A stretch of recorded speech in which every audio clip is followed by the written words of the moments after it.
BetMGM has an unreal deal for sports fans in Iowa. Turn $5 into $150 instantly when you place your first wager at BetMGM. Simply download the BetMGM app and sign up using code Hawkeye150. Then, place a $5 wager on any sport. You'll receive $150 in bonus bets, regardless of your wager's outcome. And if you think the fun stops there, the king of sportsbooks has plenty of surprises in store. Check out daily promotions, same-game parlays, live bets, and so much more. No matter your team or your sport, BetMGM is for you. Download the app in Iowa today and get $150 in bonus bets instantly from your first wager. Only at BetMGM. BetMGM and GameSense remind you to play responsibly. See BetMGM.com for terms. 21 plus only. Iowa only. New customer offer. Subject to eligibility requirements. Rewards are non-withdrawable bonus bets that expire in 7 days. Please gamble responsibly. Gambling problem? Call 1-800-BETS-OFF. A choice right now between fear and love. It's just a ride. Out of the dark night of ignorance and into the shining light of truth. Expanding reality. A population of citizens capable of critical thinking. We don't see things as they are, we see them as we are. There's a level of reality where everything dissolves into an ocean of energy.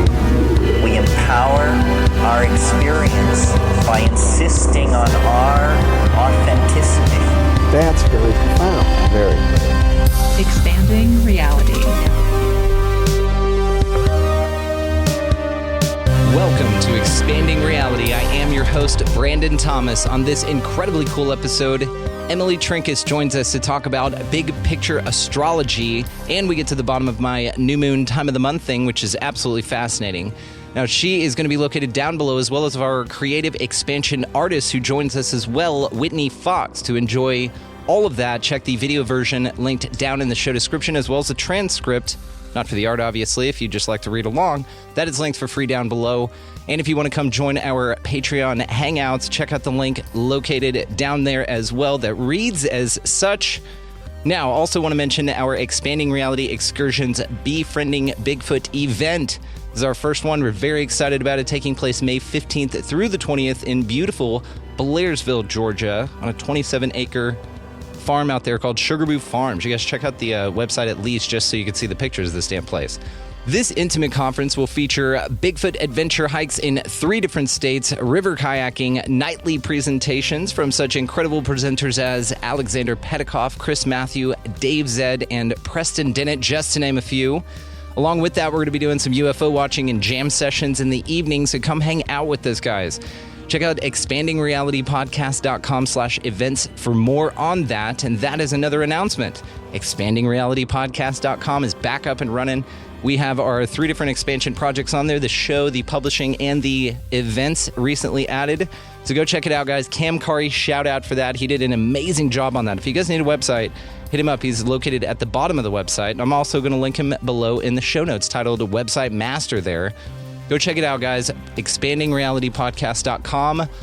Now let's get to this amazing episode with Emily Trinkaus.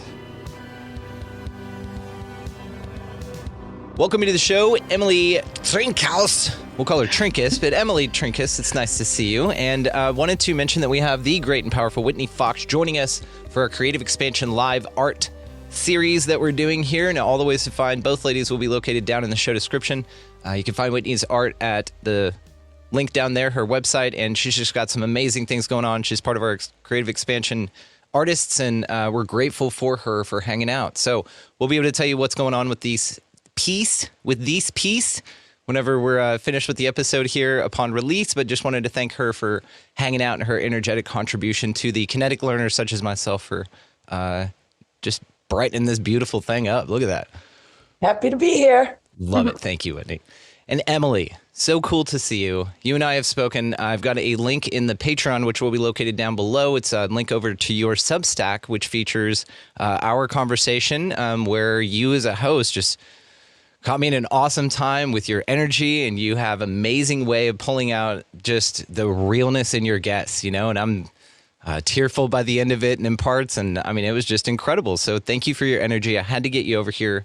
You are a connection, I would like to say, from the universe of Kate, Montana. And she's been on before, and we had a wonderful conversation with her. So just wanted to thank you so much for being so awesome and welcome you to the show. Remind everybody that all the ways, again, to find you will be located down in the show description. But for the audience here that might not be too familiar, do you mind just letting us know who you are?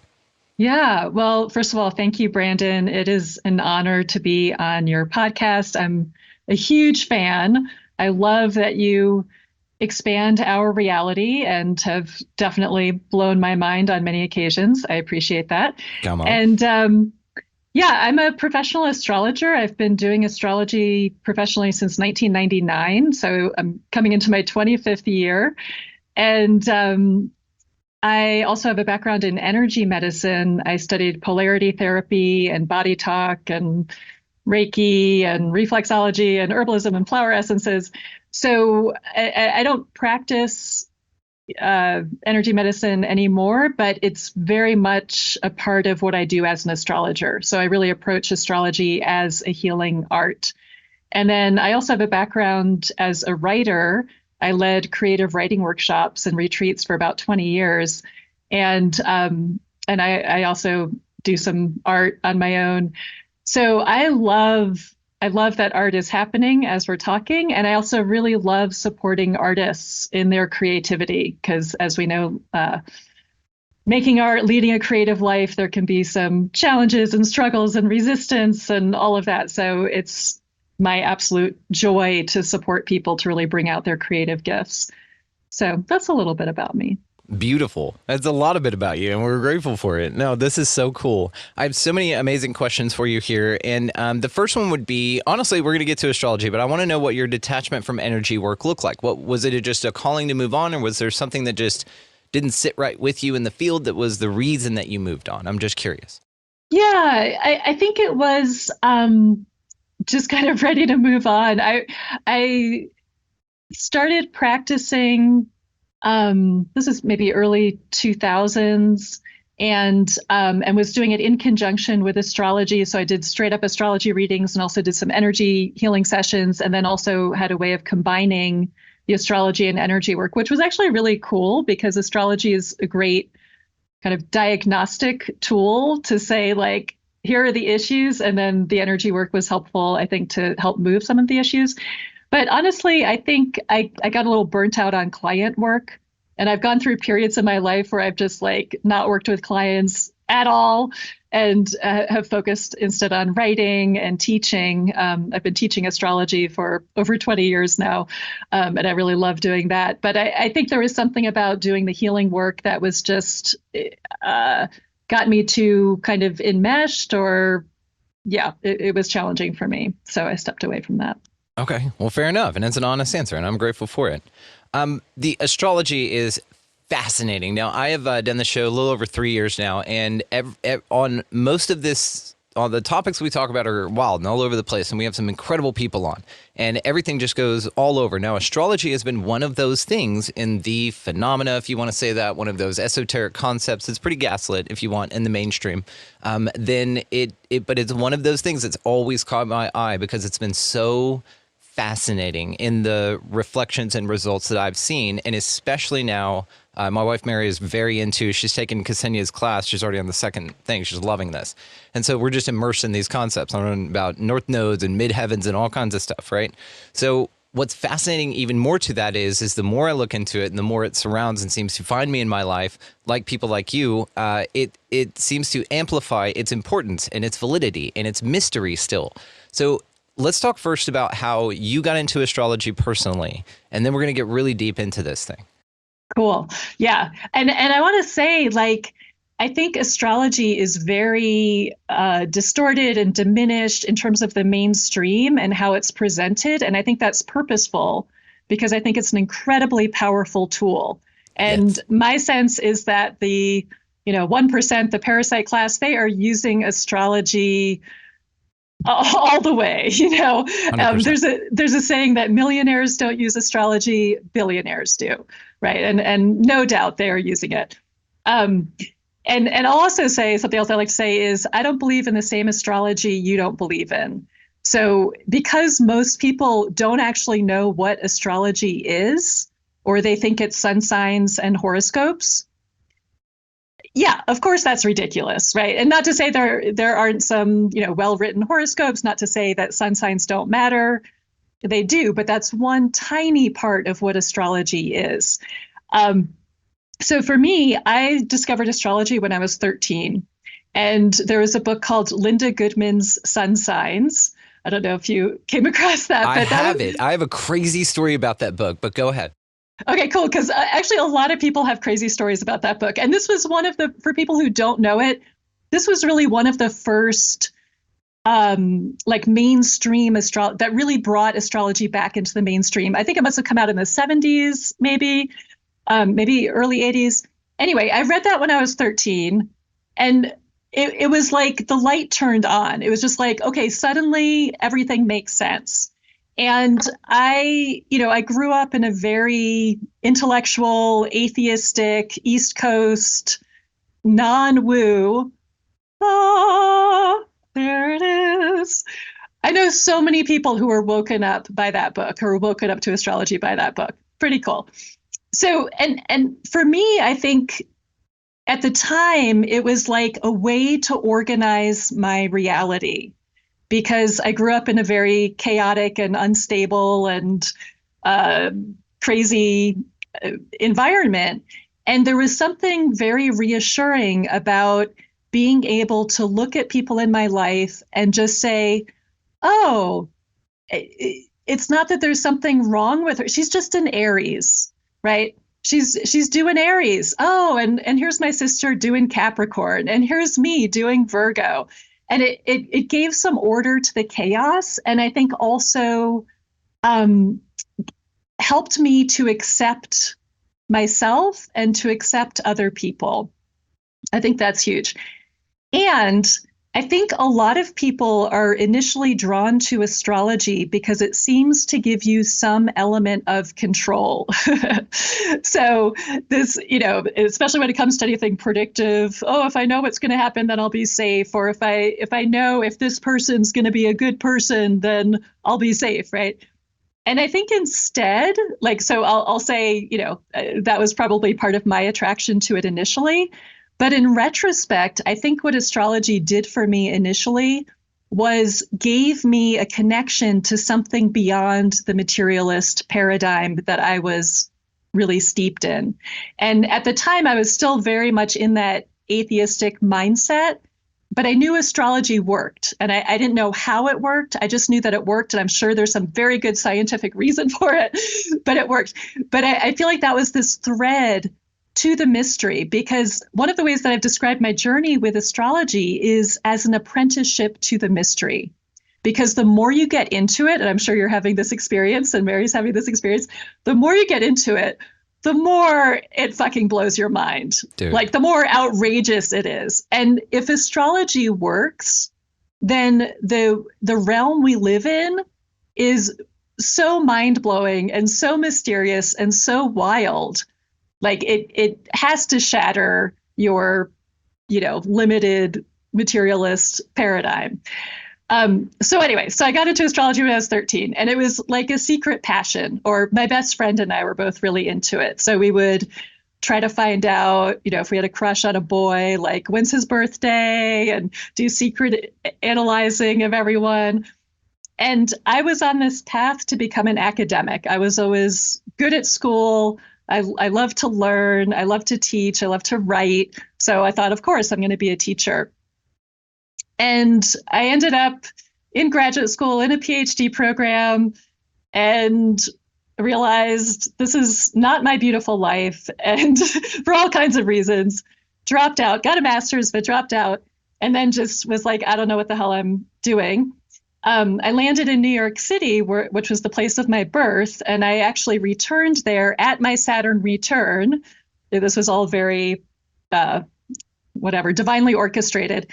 Anyway, then I just completely got obsessed with astrology. It had always been in the background, and I'd been learning what I could along the way and studying people's charts and studying my chart. And then this full-on obsession came in. at my Saturn return, and I started studying with a teacher for the first time in New York City, John Marcusella, who's an amazing teacher. And then I started doing readings for friends, and then, just like, it was basically like, hey, I need practice. I don't care if you don't believe in astrology. Let me just do a reading for you, But then they told their friends, and so then I had to start charging money for it. And, and it just built very organically from there. So it was never like my career plan, and certainly my career advisor in high school or in college never said you'd make a great astrologer, but it just, that became my path. And I feel like, I know a lot of people who say they hear the astrology and it never sticks. And I totally get that. That's how I am with tarot cards. Like I've studied and I've tried, it just doesn't stick. But astrology is it's my language. From the get-go, I just felt like, I get it. This is, thank you. Now everything makes sense. So maybe there's some past life component there. I don't know. But that's my story. So interesting. You may have said it, and I apologize for if you're repeating yourself. At what age did your Saturn return occur? The Saturn return happens for everyone right around age 29. Okay. Yeah, the first Saturn return. Now Right. I'm approaching my second one. 58. Okay. How do you feel going into your second one compared to having one under your belt, let's say? I know Saturn gets a bad rap. I kind of loved my Saturn return. And, not that it wasn't challenging, but it was very defining as we would expect Saturn to be, in terms of what's my true path. I mean, often what happens, and so for anyone who is around age 29 or coming up on that birthday, and really it tends to be in effect, from like 28 to 30 or somewhere around that time frame. And there can be a lot of fear and drama about it. But it's really about coming into integrity with who you are at the deepest level and separating from who everyone expected you to be, who society expected you to be, who your family expected you to be, and really going on your own path. So often there is a big, many doors can close during the Saturn return, and then also doorways can open. And so for me, that was, the Saturn return when I started, really going for it with astrology, when I started leading creative writing workshops, when I started learning energy medicine, like that all happened at the same time. And for me, it was a huge spiritual awakening, really. Saturn does hold that quality of awakening and coming into clarity. And I'm 55 now, so I've got a couple years before my second Saturn return. And I remember listening to the really wonderful astrologer Darby Costello talk about coming into being in her second Saturn return. She's like, everyone says it's easier, but I actually think it's harder because people think you're supposed to know something by the time you get to the second one. And instead you realize you don't know anything. And and at the time I thought, oh, haha, that's so cute. But now that I'm coming to that age of, I get it. Yeah, I feel like, at the first Saturn return, there's a lot more like, yes, this is it. On path, here I go. And the second Saturn return, and I think this is part of aging or maybe wisdom, this acknowledgement of how little we actually know. And I think, for myself, the past couple of years especially has just been such a dismantling of a lot of things that I thought I knew or understood or how things were. So I'd say it's humbling. How about that? It's amazing. Well, and I mean, it makes sense. But yes, age and wisdom are going to be the same crank on the same handle there. You know what I mean? So it would make sense that coming into this when you do have a new sensibility, plus your zero fucks factor, right? As you get a little older, because I'm already in minus fucks, you know what I mean? So I get it with this. And it's interesting, again, the perspective you have having traversed this territory before, in air quotes there, that word. I would like to know if people are bound to the attributes of their signs. Like these, you said it earlier, oh, I'm such a Virgo or you're such a Libra because, right?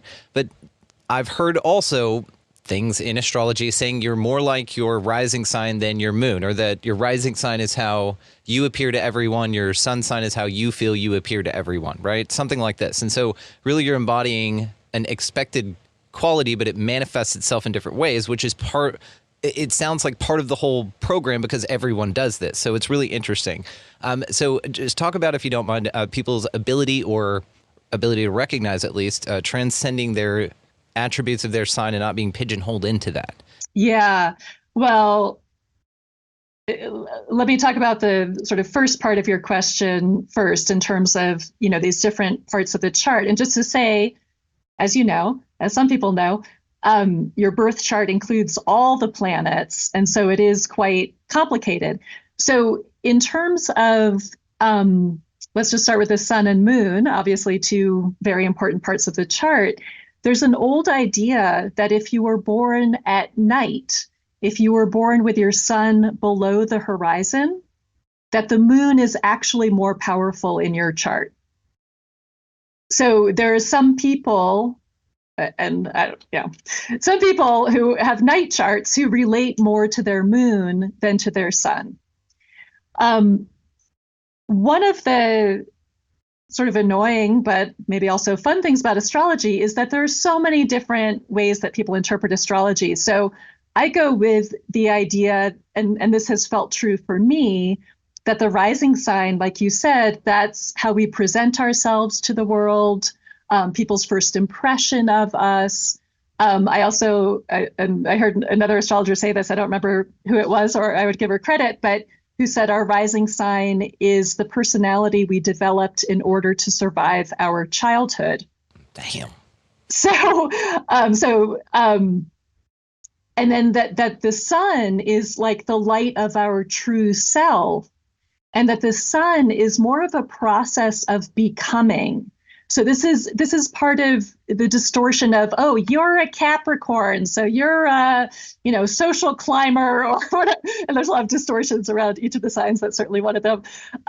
You're ambitious, you're this, you're that. Where actually the sun is about how we become ourselves. It's more of a process and something we grow into. Whereas with the moon, when we're born, we're all moon. The moon is our body, our emotions, our needs, our sense of safety. The moon is automatic, but the sun is like where we go on the hero's journey or heroine's journey to become ourselves. So just to say, like, there's so many elements going on in the chart, it can be quite complicated. But also, what I was starting to say, people have their different ideas. In esoteric astrology, the idea is that the ascendant or rising sign, that's your true self. And that the sun is more like your ego or something. And I have Gemini as my rising sign, which means I have multiple personalities. That means I'm very open, and I like exploring. Like, I'm very non-dogmatic when it comes to astrology. Like, I like exploring, Hellenistic astrology and evolutionary astrology, and looking at a lot of different perspectives. And I think what I've done over my life is kind of take what seems useful from these different teachings and teachers to put it together in a way that works for me. But I really, just in terms of my own experience, I feel more like the Virgo sun for me is more like my true self. And then my Gemini comes out like when I'm meeting people, when I'm teaching, when I'm putting myself out there. But I've always felt like an introvert Virgo trapped in an extrovert's body, Gemini. So that's what feels true to me. An introvergo. That's great. Yeah. It's just interesting when you paint it in this light. And, you don't do paint a broad brush over, let's say, Aries, for instance, like our amazing artist is doing here, with very fine brushes, actually. There's many brushes she's utilizing to paint that picture. And so this is a wonderful metaphor for what we're talking about here, is that there's many nuances to this. And to see them in the right lenses and lights is very important, because just as it's gaslit to its importance, there's also some gatekeeping apprehenders right at the front that will shift you a bit off. Now, I have a question about what you think about this idea that all of this actually, and which crumbles your entire system, by the way, that all of this is just a degree off. And so therefore, everything has been inverted and captured in the same way that sound frequencies were hijacked, I think, in the 50s from 432 to 440, changed to that standard tuning, right? So it altered us in a way that's very destabilizing. I think the calendar does this as well. But things like this are very interesting. So what do you think about that shifted degree, I guess, conspiracy theory, if you want to call it that? I'm actually not familiar with that. I mean, certainly I'm familiar with the sidereal zodiac versus the tropical zodiac, and have a different understanding of that. But I would say in general, like astrology is not the ultimate reality, right? I think astrology is amazing for how we navigate the matrix. Sort of a map of a set of conditions potential, right? And then your disposition based on those conditions and what the soup will inspire, but it's up to you to sort of create out of that soup. Is that?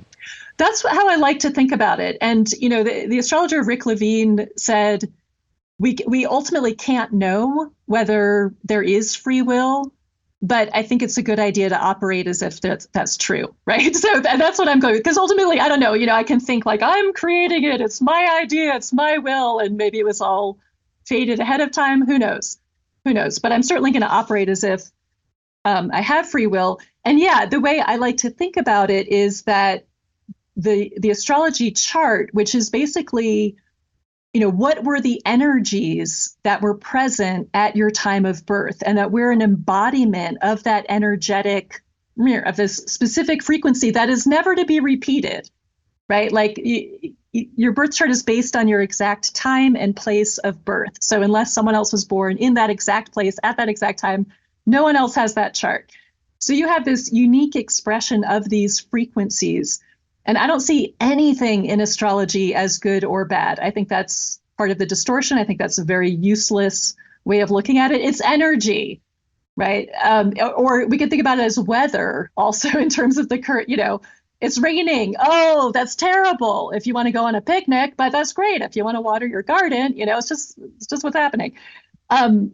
So I think of it like the birth chart as this like map of energetic potential, and that everything can be expressed at a high level or a low level. It can be expressed at a conscious level or at an unconscious level.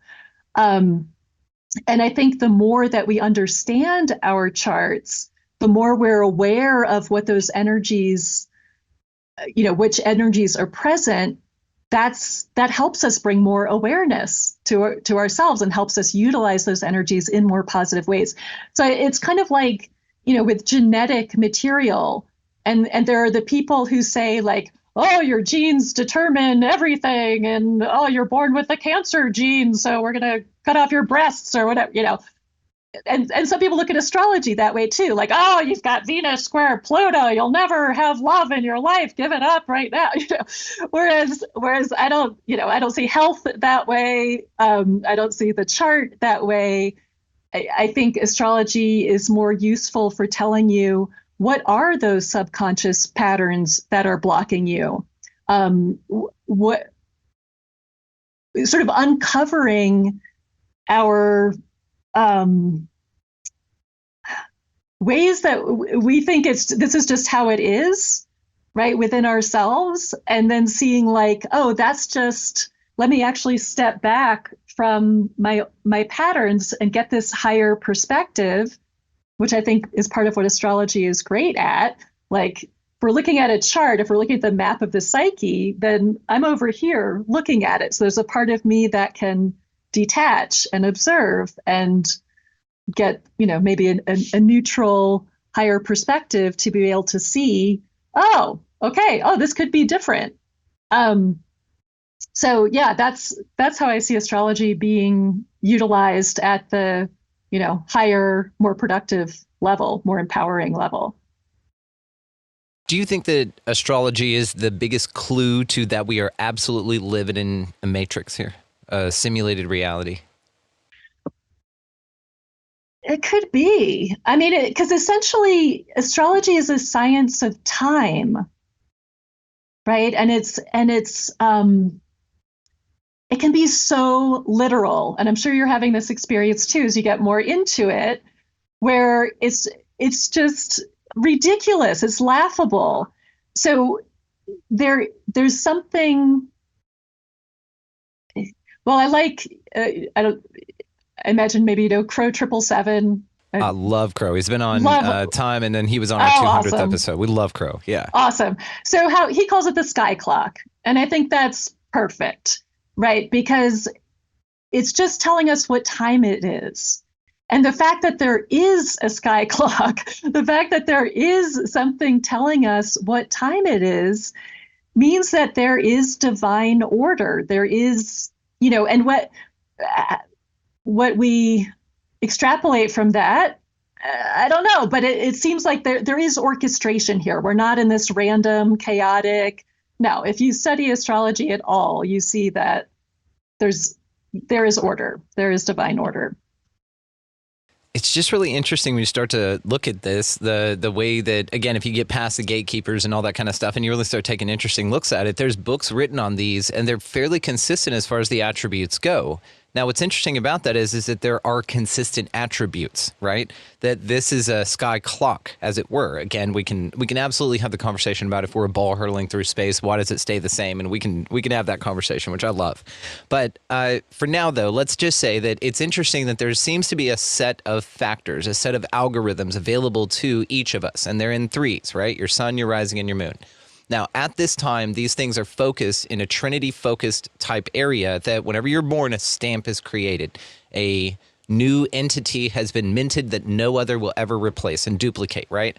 In this way, if this is sort of a simulated universe or something like that, then this would be an interesting way to introduce consistent algorithms that could be then measurable, right? Because you could say, okay, this set of factors contributed to this set of everything. And now this is on a scale that our minds probably are going to have a challenge computing, but it seems fascinating to me that reading through this stuff, when Mary's like, oh, you have 4 planets in your third house and your Pluto and your Mars make you really outspoken and witty. And I'm just like, yeah, man, fuck authority. Like, I get, it's so interesting though, that it also describes things about me I don't feel I have the power to change, alter, see differently, or control.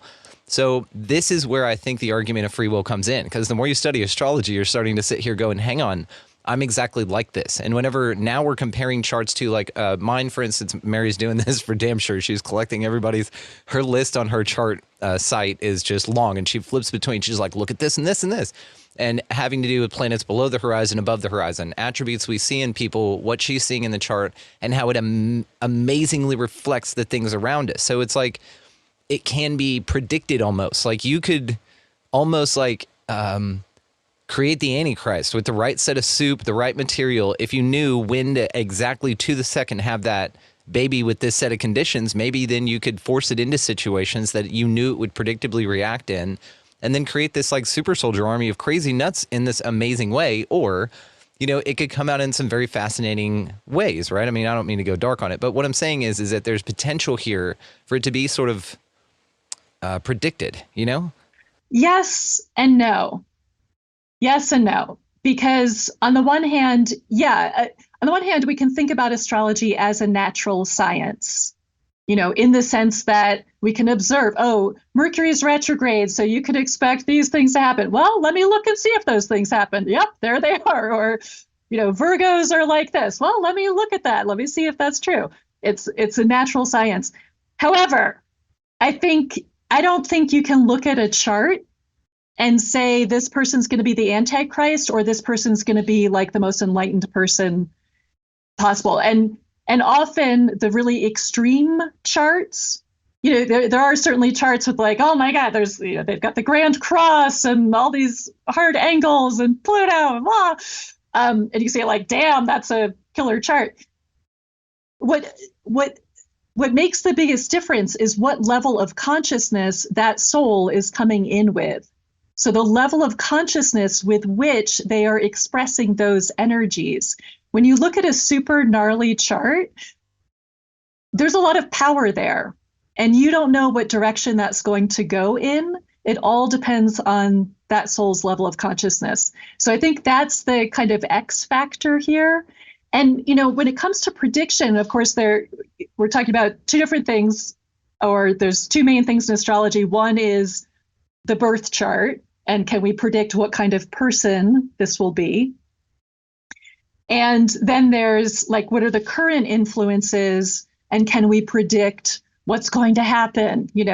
And I think when it comes to that second kind of prediction, astrology is amazing and ridiculously accurate when it comes to predicting energies and archetypes, but outcomes and events, no. And I think that's where we can get in trouble. Yeah, go ahead. Let's get in some trouble then. Let's say that time travel is a thing, and time travel absolutely exists. And the way that people are manipulated, things are done, and free will seems to be present in everyone's life is through seeming events that are maybe measured and calculated based off of your birth chart. And they say, okay, if we zoom over here to her Saturn return, we're going to do this at this point. That's going to steer her in this direction. We'll make sure all those players are in play and then steer it. Do you think it's even possible that something like that would happen? Because then, ideally, your birth chart then is like the nail in your coffin, one could say, because then you could absolutely be visited at crucial times. Let's say you're Pluto square. Let's say there's really challenging times and just be pushed to suicide, let's say, or something like that. It's just interesting how these predictable things could then be manipulated in a way. Yeah, I think that's true. And I will say, as I said earlier, absolutely. The world management team is using astrology, and you can see when there's a big event, a 9/11 or a Maui fire or whatever, you can look at the charts of those events and be like, well played, Shakespeare, yeah, right on, way to utilize those energies for your nefarious purposes. Now, to your question about time travel, this is where I have the big, I don't know. Yes, I think it's all possible. And again, I think, it's possible that free will is a complete illusion. It's possible this is all scripted. It's possible we're being manipulated. And to that point, I would say, again, there's something beyond astrology. And this is where I think people get in trouble in terms of giving too much power to astrology. It is incredibly powerful. Obviously, I think so. Obviously, I love it. And it is not the ultimate ground of reality. I think this was in Autobiography of a Yogi, where Yogananda, right, where he would. And of course, in India, astrology is everything, right? Huge. And they are very predictive. And he would, before he went on a lecture tour, he would ask an astrologer to tell him the worst possible times astrologically. And he would book his tour according to the worst possible times astrologically to prove that there's this whole other level of reality, that astrology is not the ultimate truth. It's the matrix, but beyond the matrix, there's pure consciousness. And I think if and when we are able to tap into that level of pure consciousness, we go beyond. In a sense, I've been listening to a lot of Tony Sayers. Thank you for the introduction. And, and he talks a lot about 4D, and 4D being the level of the archetypes. And I think that's astrology. Yes. And so one could then say that maybe at your time of birth, let's say your soul, your little baby soul, okay, comes into a body, but right before it does so, you're making your contract and your agreement up front, right? And you're going, oh, this will be fun. And ooh, yeah, I'll get to do this and cool, learn how to ride a bike. But behind you in some glass you can't see behind or even perceive, there's another contract being written, and it's your birth chart. And it has to do with, yes, plopping you on the planet for the most strategic outcome for this fourth level's payoff, right? And so this is just another interesting thing, again, when we look at this as maps, because I'd like for you to discuss the Pluto square, if you don't mind. It's something I've been sort of talking about on the show here, having just gone through that, and that being my flashlight to astrology. Mary kind of almost tapped me on the shoulder and said, hey, it might be because of this. Now, that tells me that a lot of people knew, or at least a lot of things knew that I would be feeling that way, and that'd be a great time to visit me at that time. So again, I sort of feel that it could be, again, not astrology's fault, almost like a map of, hey, here's how you're going to get kind of probably fucked throughout your life kind of a thing. You know, here's when these archons are looking forward to being able to take advantage of you in this state, as it were. Yeah. Yeah. And I think it is great to be aware of what your transits are, how the planets in the sky are relating to or interacting with your birth chart, because there are certain times, like you mentioned suicide before, there are certain times when we want to take that really seriously. And, especially looking at, young people's charts and be like, yeah, this is a time they really need support. They need an intervention. We need to be paying attention here. Just real quick, and that based on the idea of archons would be the perfect time to settle in over that thing and to really go to work and to really put that despair to work and really to pump it. And then usually maybe it'll get some good results. And then, if you get through it, cool, then, God was just testing you and great job. You've got many more opportunities to be on the brink of suicide in the future. We'll see you then, kind of a thing. And that's sort of like the challenging part of getting whimsy out of this thing anymore. You know what I mean? Yeah, I hadn't considered that before, and I think that's a really brilliant insight. This like the archons, entities, whatever, identifying these times of extreme vulnerability as we go through these different transits. So yeah, let's talk about Pluto. And I was born with my sun conjunct Pluto, so I'm a Plutonian. I love talking about Pluto. Pluto, for those who don't know, Pluto is like the archetype of Kali. It's the destroyer. It's the god of the underworld. Or, I tend to think it has a more feminine energy in the sense that it's like a lot about surrender and, so underworld god or goddess, the underworld journey. And one of the transits that everybody goes through, just like the Saturn return, everyone goes through Saturn return around age 29 and then 58. Everyone goes through what's called Pluto square Pluto, where Pluto in the sky is forming a 90-degree angle or a square to Pluto in your birth chart. And because Pluto's orbit, or however the fuck it works, is so elliptical, Pluto spends a very long time in some signs. Like Pluto just went into Aquarius. It's going to be there for 20 years. Pluto spent about 15, 16 years in Capricorn. So it spends a different amount of time in different signs. All of which is to say that people get their Pluto square at different ages. So Saturn, Chronos, father time, is always like clockwork. It happens for everyone at the same time, but with Pluto, it can vary. And so for me, it was my mid-30s. And I think typically it's like mid to late 30s, maybe as late as early 40s, but somewhere, it definitely falls into the midlife crisis transit category. We looked it up and it looks interesting because it's based on generations. So yours was 30s, right. Mine's 40, early 40s. The wife's is mid 40s. Then there's we have already looked up generations that are going to be in the 50s and late 50s when their Pluto square happens, which is crazy to me because it happens so late in their life and it's based on these generations. So it seems to be catching up. Do you think, and side question, you can answer it however you want, that then somebody will get 2 Pluto squares in their life? If we live long enough? I don't think so. I don't think they would get 2 Pluto squares. They might get the opposition. Years, right? Right. But again, it's very elliptical. Right. I'm going to say that I'm kind of jealous of the people who get the Pluto square later. This is what we were talking about because you're mentally more able to handle it. Right? No, Good luck, kids. You're welcome.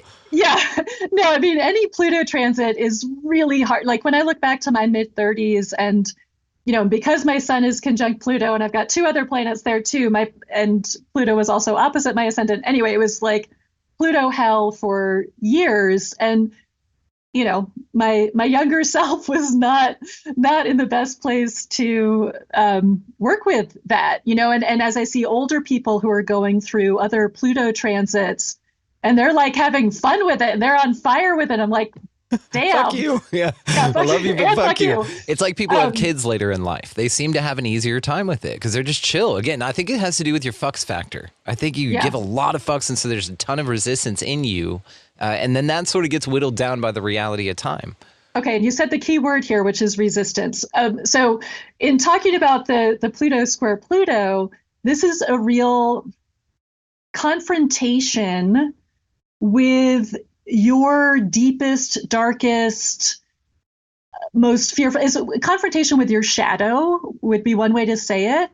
And typically what comes up, I mean, let me say first, I think part of the assignment, like I really think about transits or, influences as assignments. Like, what's your assignment for this period? What's the what's the purpose here? What's the meaning and purpose here, right? So I think the meaning and purpose of a Pluto square is to go on a deep dive into what's been holding me back.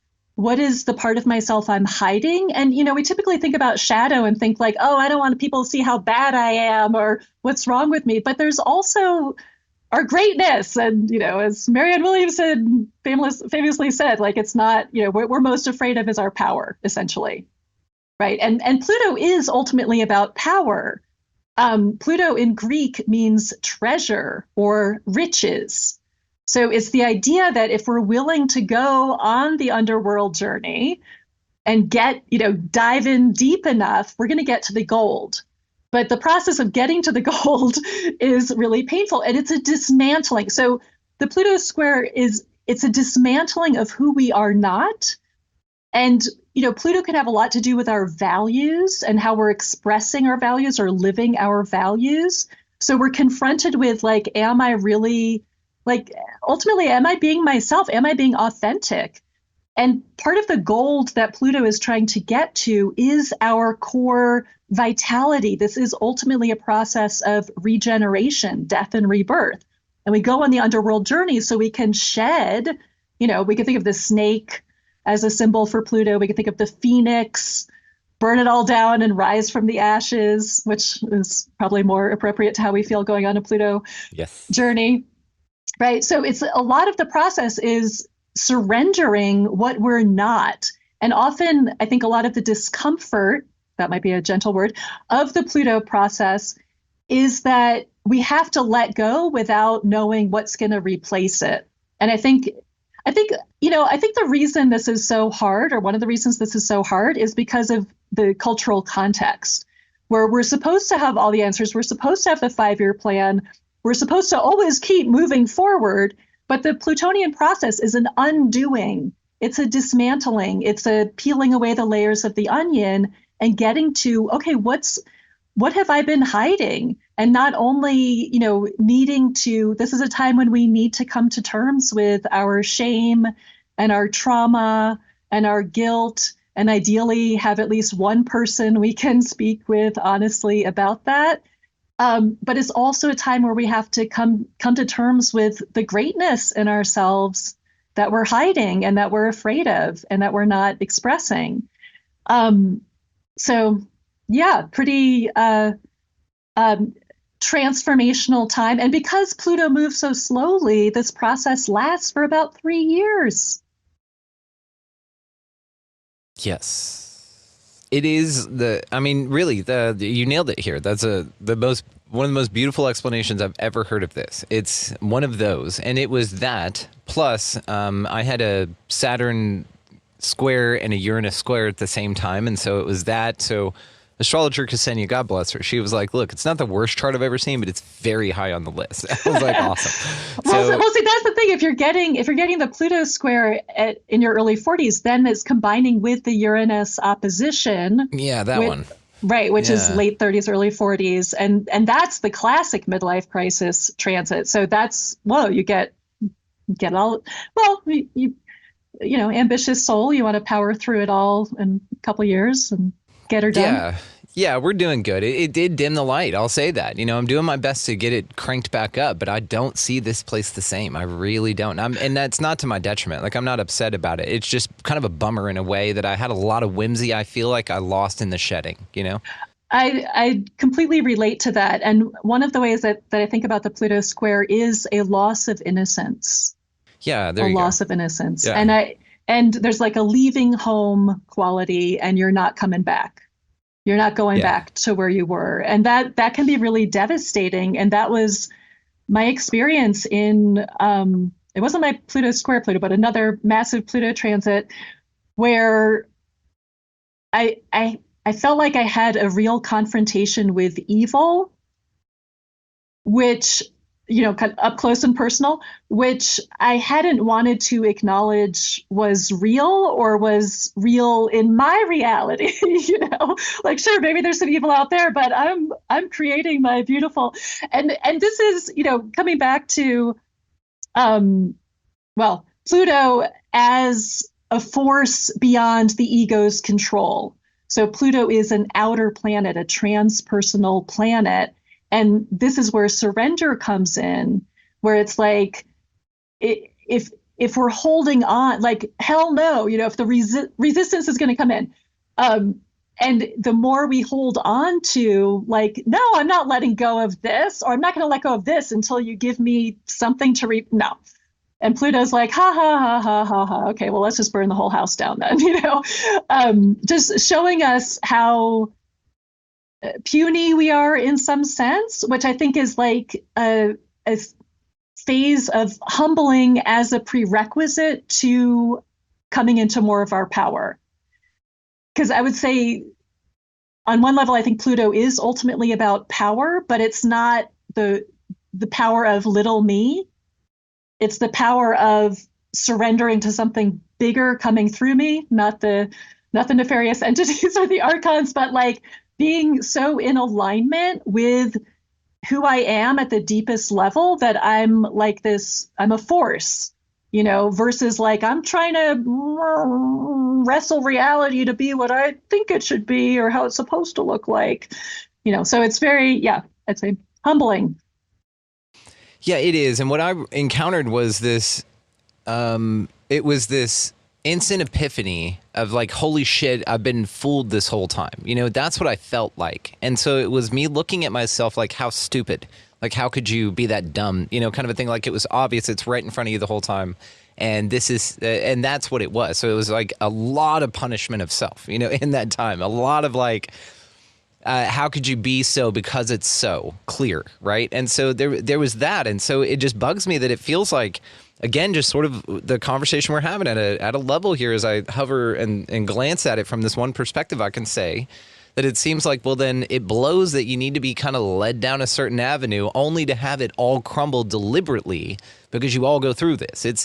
It's this shit process, and again, we can talk modus operandi of this place and how choices and decisions are made, how your ability to interpret information then reflects on your ability to make choices and then do actions here and stuff like that. So again, it feels like with this advanced knowledge, it would have been nice to say, sort of George Costanza this thing in a moment, honestly, to where have all this intention in my heart to go one way, but go, hang on. In 20 years, I'm going to fucking hate that thing. And I'm going to say, this is stupid, and I'm going to want to kill myself because of it. So why don't we just avoid doing that thing in the first place? Now, then I would say that I'd have missed out on all the cool shit in between, right? I get the journey. But again, I see it and I get it. But it doesn't mean that from where I'm at, I'm not flipping it off. You know what I mean? Absolutely. Absolutely. Well, and, one of the big myths or stories associated with Pluto is the story of Persephone, right? And the way that story is most often told is that she was kidnapped by Pluto, by Hades, and brought, this innocent maiden wandering around the meadows, la la la, and then Pluto came and brought her down to the underworld. Well, I heard a retelling of that story that is supposedly the more ancient version of that story. I heard Clarissa Pinkola Estes tell this story, that actually in the older version, Persephone decided to go to the underworld, that she was her young maiden self frolicking around, picking daisies or whatever, but heard the cries of the dead in the underworld. And she wanted to go there. She chose to go there. And that's the process of maturation, right? To face the darkness and to face evil And, and I think about our friend Kate Montana and her journey and her book, Cracking the Matrix, which is about that confrontation with evil and coming out of this, like, it's all love and light and let's just focus on the light and it's all good. And I think, the Plutonian process is one that puts us in touch with those darker sides of life as a necessary step in the maturation process. It's getting real, like, where are we actually and what is going on here? But then it's like, and how do we find our power in relation to that versus I'm pulled down into the underworld, maybe chose to go, most of us don't choose to go there, pulled down into the underworld and it fucking sucks. And, and here I am, like, okay, yes, that's part of the process. But then what do we do? Get up and you keep going. Yeah. Well, and we keep going, hopefully with more wisdom and with more compassion. I mean, I know, having gone through what I went through, I have a lot more compassion for, and less judgment and less like, well, clearly she fucked something up for life to be like that. It's like, oh man, I've been there, Yeah, but I feel like I've had an abundance of empathy, which is great, but also, yes, this amplification of empathy, not only with my use of psychedelics and all of that, but also this Pluto, Saturn, whatever the fuck, all that stuff that happened. Yes, more and more empathetic to a world that's rich in chaos and catastrophe and horrors and bad, complete cycle decisions that you could see your parents or whatever making constantly, and you can't do anything about it but be emotionally affected by it, but your job is to not be emotionally affected by it the more you get emotionally affected by it, which is allegedly a superpower. So again, it kind of goes to this just really interesting place again with me right now, and it's got to be astrologically. And so I want to talk to you about that before we wrap as well. Time of the month, okay? So I noticed this probably about 20 years ago with myself, that around new moon, for some damn reason, I'm not sure if it has to the moon, and this is what I'd like to talk to you about. For some reason, I get very ornery. I get very the opposite of me, the opposite of the one that wants to sit here and have a conversation with you, that really loves to be convivial and interact with people. I go full hermit, fuck everybody. Like, I'm very introspective and hard on myself during that time. It seems that I'm rich with anxiety and shit feelings, bullshit, nonsense, small mind thinking and actions. Okay. So in that, the question is does your moon time of birth play an effect on that energetically with you through its cycle, through the moon cycle? Does it pull on the individual as you were born in relationship to it? And then is there anything to that? Or am I just having a time of the month and that's just my way of marking it? Yeah. Well, first of all, I'd say generally, I'm going to come back to your question about the birth chart, but generally, the new moon is a very inward time, and it's supposed to be. It's the dark of the moon. So we're in the darkness. We're in the dark time. So it's supposed to be a time of retreat and introspection and reflection. So you're right on. And I think, sweet. I think cultural context is everything, right? We're not in a culture that honors the new moon in the phase. You know what I mean? Like, we don't have time for introspection. What do you mean you don't want to talk to people? You need to be out there. You need to be producing. You need to be making it happen. Rah, rah, rah, rah, rah. Yeah. So, and that could be creating conflict in terms of I should be doing this and I should be doing that. And I know that you're also a Virgo, and we can have a lot of shoulds and self-judgment and self-criticism. Yeah. And I will say also that I know that you were born at a new moon or just after a new moon. And so maybe part of it too is that this is your power time. Like, it's very useful to know which moon phase you were born in. That has a lot to do with not only, kind of feed into your personality, whatever, like I'm a disseminating moon, which is the phase after the full moon. I'm a disseminator. I'm a natural teacher. I've always been a teacher, whatever I'm doing, right? Disseminating information.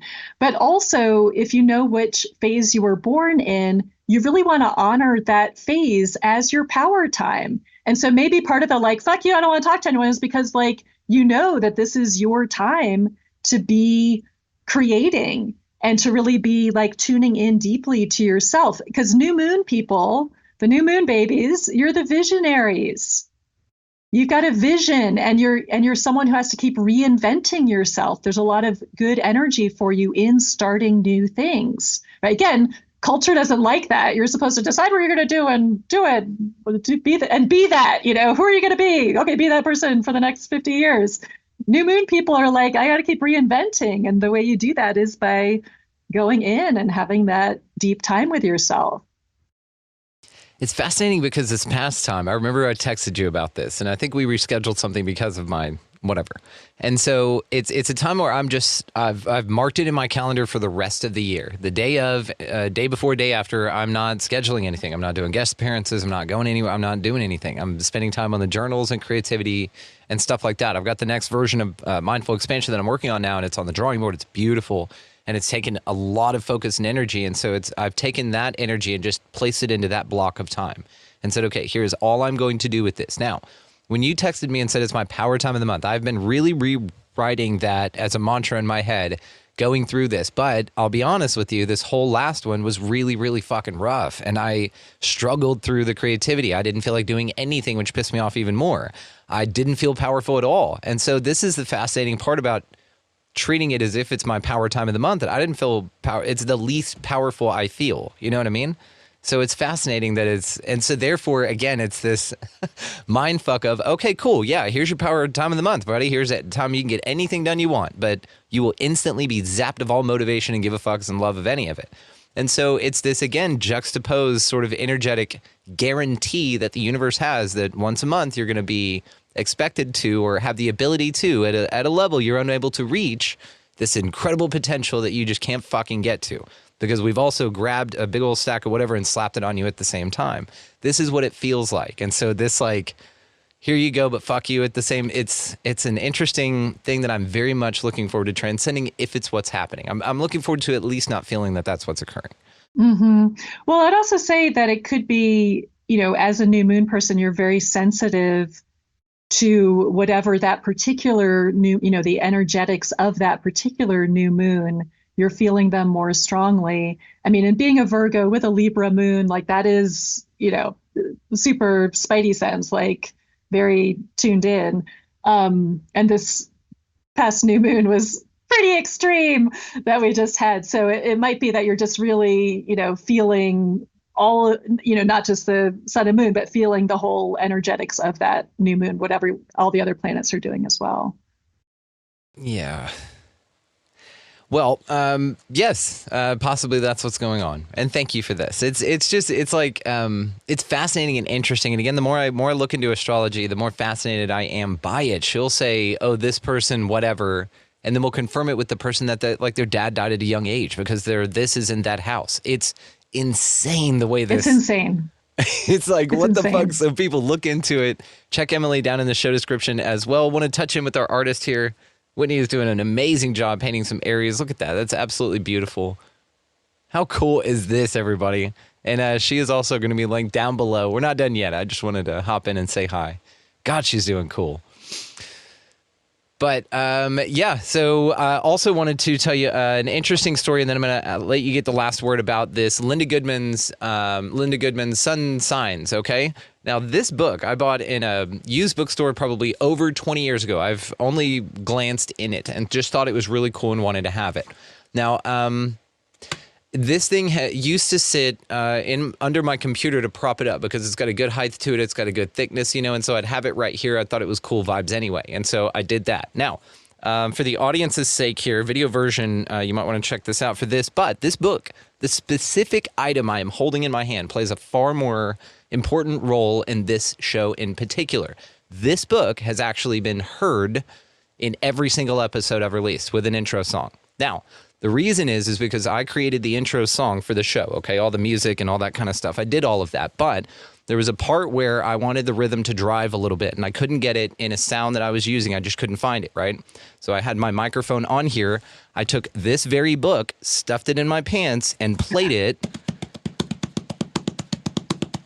like that. And I had a shirt over it, or I just... So you can hear that in the intro song. If you listen very closely, that sound from that book is in that song. So it's in every single song that I have. It was a percussive instrument that I used because I couldn't find one that I liked. That's amazing. What a cool synchronicity that you even brought it up. Synchronicity. How cool. All right, well, I'm going to put it to the forefront here, and I'll give it a more than a thumb through there on your recommendation. Emily, well, this is my 13-year-old self who fell in love with it. I haven't looked at it in a while. I don't know, but probably worth looking at. No, fair enough. Yeah. And I mean, if nothing else, it's been a very useful tool for the show at large. So I really appreciate its existence in my life for sure, especially as a musical instrument in a pinch. It's got a good percussive. It's got a deep, it's thick, it's old. So they did them right. I don't know. I tried it with many books and that was just the best one that did it. So before we wrap here, I again just wanted to touch on Whitney Fox's amazing creation here and see if she had anything she wanted to say about her piece. We're going to let you guys know in the show description how to find her and all of the ways that you can find all of her amazing art. Whitney and I are actually working on an incredibly cool project right now that I've not talked about yet, and we're not ready to, but when it happens, you will know, and it's incredible, so look forward to that. But beyond that, just wanted to thank Whitney for hanging out and being our creative expansion artist for this show, and just to let everybody know again in the show description that that's where you can find her. Whitney, thank you so much. Yeah, that was fun. Really fun. I love the conversation as well. I just kept wanting to say something though. So. Well, you did. You just said it in visuals. And I love that because maybe the moon is in Aries right now as we're recording. Yes. Yeah, exactly. So this is from a digital painting I did for Aries. I haven't posted it yet. I don't know if you can see that. Yeah. Yeah. I'm going to keep developing it. As far as this piece goes, like an hour was really kind of just enough time to get the underpainting in. So I'm just going to keep working it, develop it as much as the digital painting is, and then probably go into it with oil for you artists out there. I just started with some acrylic underpaint. So anyway, I'm glad you enjoyed it. Hopefully it was some nice eye candy to watch. Mm-hmm. So cool. All right, we're going to do our and Emily, I think I learned so much.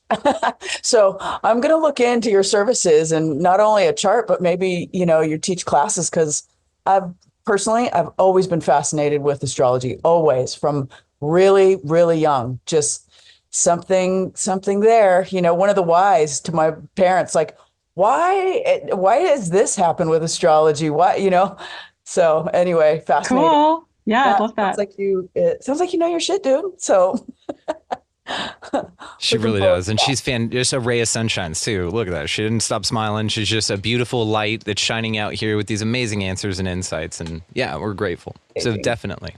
And I'll get you two connected. You maybe have her on your show. Emily, it's the Embodied Aquarian. We didn't even talk about it, but your show and everything is going to be linked down below for sure. Send us off on a high note. Send us off on what gets you out of bed every morning. And then I'm going to hang on here before we roll out, though, because we're going to do a question after that. But if you don't mind, what gets you out of bed every morning? What gives you hope? And just thank you so much for coming on. This has been fascinating. Many, many more of these to look forward to. Yeah, my pleasure. Super fun to talk with you. I'm inspired by what humans are actually capable of. And, Pluto just went into Aquarius, Pluto, the transformer, the underworld, and there's all this dark shit that's coming up with Aquarian technology and transhumanism, all that crap. But to me, what's really exciting is that this is the time for us to wake up to who we actually are as humans and what we're capable of, and the incredible miracles that we're able to create through our consciousness, which machines do not have. And we'll never have, and we will never be replaced by machines, because we have souls and we have consciousness, and that's where the magic happens. And so I'm in it for the waking up and utilizing our potential and breaking free. And I think astrology is an incredible tool for liberation, but it's just a tool, so it can also be used for enslavement and limitation. But I'm in it for the liberation. And along those lines, I'm going to be offering a mentorship program. I haven't done one in about 10 years, but starting in May, I'm going to offer a mentorship for people who want to become professional astrologers, because we need more people using this tool for healing, for transformation, for evolution and consciousness. And that's what excites me. Just want to take a moment here and thank Emily Trinkaus for joining us for that incredibly cool astrology talk. Find her linked down below at the embodiedaquarian.com. Super cool. Check out her Substack as well. Both linked down below, guys. Also, our creative expansion artists want to send a beautiful shout out to Whitney Fox for helping beautify that incredibly beautiful conversation. And all the ways to find her and that incredibly cool piece are going to be located down below as well. Now, if you'd like to join us for something we are calling the Afterthought, which there is still more of this conversation to enjoy, and you can do that at the link below that reads Patreon, and that's where our Value Exchange audience is just having a blast with our hangouts, the replays of all of the bonus content, the bonus material going on, as well as, again, the afterthoughts for these type episodes here, where we really go deep on some new moon, continued exploration talk, as well as Pluto in Aquarius and what that looks like for humanity at this time. So make sure that you check the link down below so that you can take advantage of that, as well as our hangouts with these amazing people when they come about. I also want to mention that expandingrealitypodcast.com is back up and running thanks to Cam Kari. Love you, guys. Link down below, guys. Check him out for all your website needs as well, and just dopeness in general. Now, on expandingrealitypodcast.com, it's going to feature things like links to the show, as well as our publishing house, Rediginal Publishing, which we have a new journal out that makes 6 in the count in 2 different formats, so check that out, as well as the events, which we're very grateful to add with this Befriending Bigfoot event, our Expanding Reality Excursions, taking place May 15th through 20th in beautiful Blairsville, Georgia, on a 27-acre ranch out there. It's called Sugarboo Farms. How adorable is that, guys, right? So it's worth it just to check out the expandingrealitypodcast.com/events to see the Sugarboo Farms pictures of this place, so you can just go check it out. Now, this thing's going to feature like hikes in like 3 different states. We're doing kayaking, we're doing nightly UFO watching, jam sessions. Presenters are going to be streamed live every night on YouTube, but you're definitely going to want to be there. It's going to be way cooler in person. So again, guys, expandingrealitypodcast.com, but if you want to specify, you can go to the events section specifically. Just want to thank you all again for listening, for watching, for enjoying, and just send you along your way by reminding you to be good to everybody. We'll see you next time.